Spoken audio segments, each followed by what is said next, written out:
Hello বন্ধুরা, আমাদের চ্যানেলে সবাইকে স্বাগত জানাই। তো এই ভিডিওতে আমি আজকে রিভিউ করব আখান্ডা 2 তাণ্ডবম নিয়ে। তো চলুন আর সময় নষ্ট না করে ভিডিওটি শুরু করা যাক।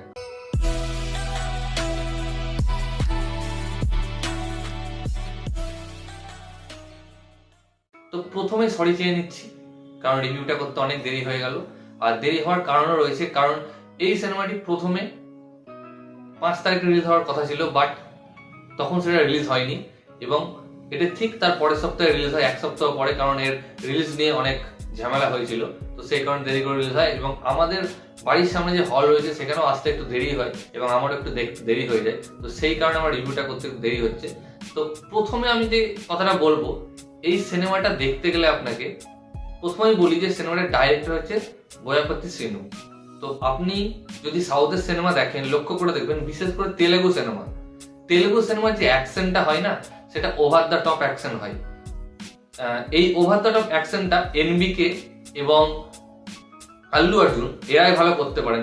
আল্লু অর্জুনের একটা সিনেমা ছিল সারা নাইডু বলে, তো সেই সিনেমাটা বোয়াপাতি শ্রীনু করেছিলেন। সেই সিনেমাটায় দেখবেন যে ওভার দ্য টপ অ্যাকশন রয়েছে, যে হাতে করে তুলে নিয়ে মানুষকে মারছে আল্লু অর্জুন, ঠিক সেই রকমই অ্যাকশন রয়েছে এখানে। তো অ্যাকশন, ফিজিক্স এগুলো বাইরে রেখে আপনাকে সিনেমাটা দেখতে হবে। যদি আপনি এইটা মাথায় নিয়ে দেখতে যান যে আমাকে দারুণ অ্যাকশন দেখতে পাবো, ভালো কনসেপ্ট ফিজিক্স রয়েছে, তো তাহলে আপনি সিনেমাটা কোনো মতে দেখতে পাবেন না এবং সিনেমাটাকে আপনি ডিজাস্টার ঘোষণা করবেন এবং দিয়ে চলে আসবেন, হাফ সিনেমা থেকে উঠেই চলে আসবেন।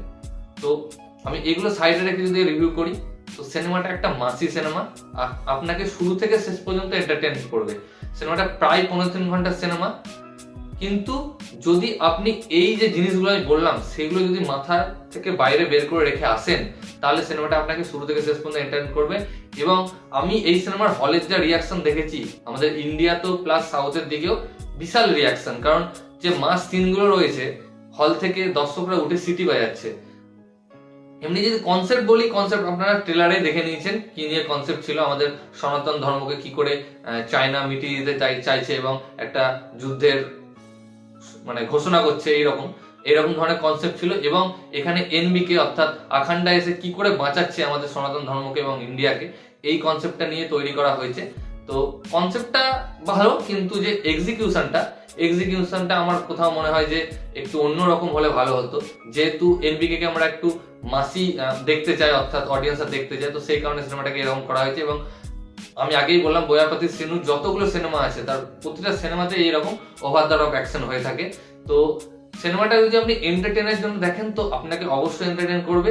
তাছাড়া যদি আপনি ফিজিক্স বা মাথা খাটিয়ে এই সিনেমাটা লজিক খুঁজতে যান, তো একদমই খুঁজতে যাবেন না, কারণ আপনি কিছুই বুঝতে পারবেন না। তো সিনেমাটা দেখুন, আপনাকে অবশ্যই এন্টারটেইন করবে।